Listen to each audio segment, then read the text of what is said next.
Alright, hello everybody. So, I just want to give a fair warning. My tick is being really bad today. I'm ticking a lot. My neck is twitching and, all that. If you're listening to the audio version, you're obviously not gonna be able to tell because you're not gonna be able to see it. But if you're watching the video version, I do apologize for that. I imagine there are a good amount of you who understand ticking disorders and stuff. It makes your neck tick or other parts of your body tick. Sometimes my shoulders do it. Sometimes my arms will jerk. There was one time where I was taking a test in 8th grade and I actually threw the pencil across the room, not on purpose, but my arm twitched and it made me throw the pencil across the room. It's really frustrating, but what the hell am I gonna do about it? So if you notice it, just know that it is not on purpose. It's not something I like doing. It's not enjoyable for me. It is something that happens out of my control. I don't know, ignore it. But today's topic is something that's been on my mind recently because I just recently got into a debate with my mother because, as you all know, I'm an atheist and she is a theist. We were kind of debating the existence of God, and it led to me thinking about the idea that the God of Christianity is a loving God. And to me, when I read the Bible and when this one single piece of my freaking hair falls, it makes me question that claim that the God of the Bible is a loving God, because that's just not what I see. You think about all the genocides that happen in the Bible. You think about the permission of slavery. You think about the homophobia that's in the Bible and the several passages that are against gay people. Examples of sexism in the Bible. The idea that men are inherently better than women, which is ridiculous. I don't think one gender should be better than the other. And I know there are probably people who are listening to this or watching this who are like, no, traditional roles. Women do this and men do this and gay people.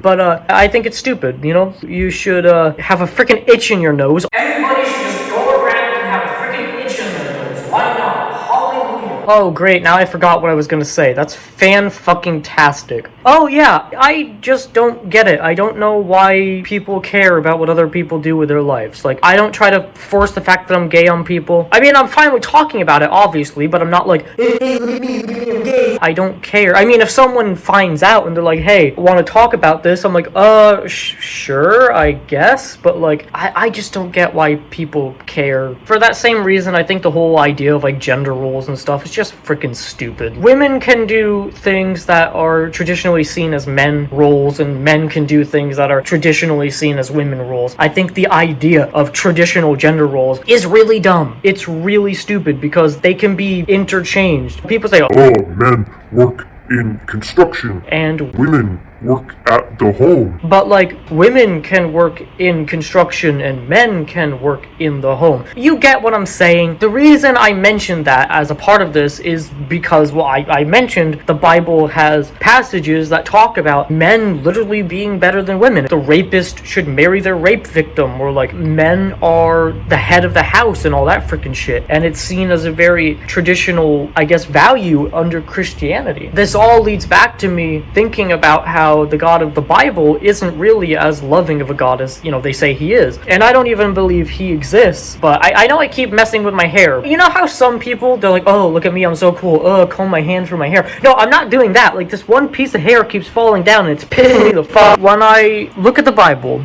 and I see examples of homophobia, I see examples of racism, I see examples of sexism, it is hard for me to imagine all of this coming from a loving God. It is hard for me to believe that a loving God would allow slavery in any form because there is no justification for it. I talked about that in my last episode. I'll talk about it until the day I freaking die. There is no justification for slavery. None. It is wrong to own another person as property. I don't care what you have to say. That's just how it is. It is also just wrong to treat women less than men or men less than women. The two sexes should be held to equal ground. They should not be one better than the other. That is dumb. If you try to justify that, again, I don't really care what you have to say. That's just wrong. I don't want to say you're just wrong, because I don't like to pin things on individual people. The idea is wrong, not necessarily the person, the idea. It's a very counterproductive idea, and if we want to move forward in society, I think that's an idea we need to get rid of. But it's not even just that. You look around the world and you see people dying of cancer, people getting parasitic infections, tapeworm and hookworm and all that freaking shit, people dying from diseases like AIDS and the horrible things, children being murdered, like innocent kids just being shot and killed for no reason. And you look at this stuff and you think,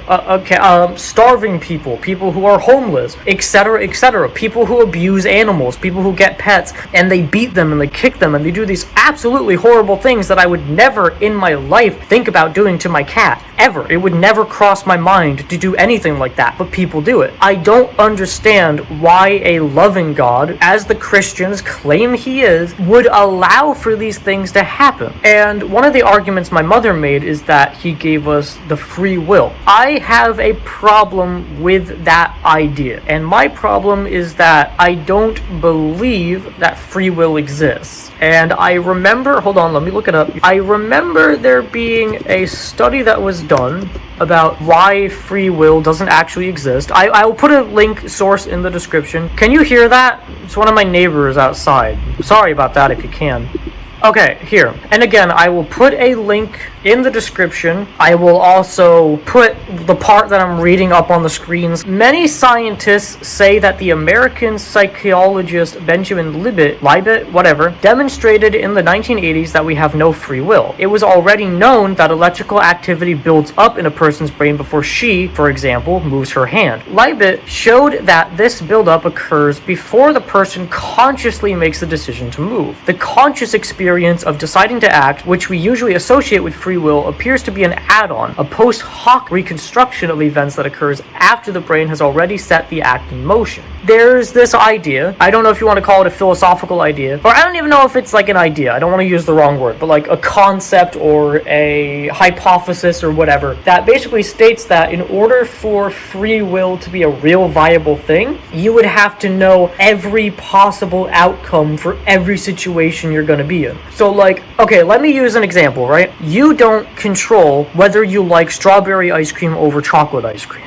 You don't actually control what tastes good to you and what doesn't. So if you think one ice cream tastes good and the other one tastes bad, that's not really a free will choice. And, something as simple as raising your hand in the air. Well, your brain had to send the neural connections to make that happen, which means your brain was preparing for it before you even did it. So something as simple as you raising your hand isn't even really a choice of free will. It's something that's being prepared in your brain before it even happens. The tie into the topic is, well, you already know what the tie is. I don't think that's a justification to use free will because I don't believe free will exists, and there's a certain level of science backing up the idea, research and stuff backing up the idea that free will is not a real thing. It's a concept, but it's not a real viable thing. Here's another one here. The contemporary scientific image of human behavior is one of neurons firing, causing other neurons to fire, causing our thoughts and deeds in an unbroken chain that stretches back to our birth and beyond. In principle, we are therefore completely predictable. You get the point, you get why I'm mentioning this, you get the relevancy to the topic, because the idea of free will is a very big idea in Christianity.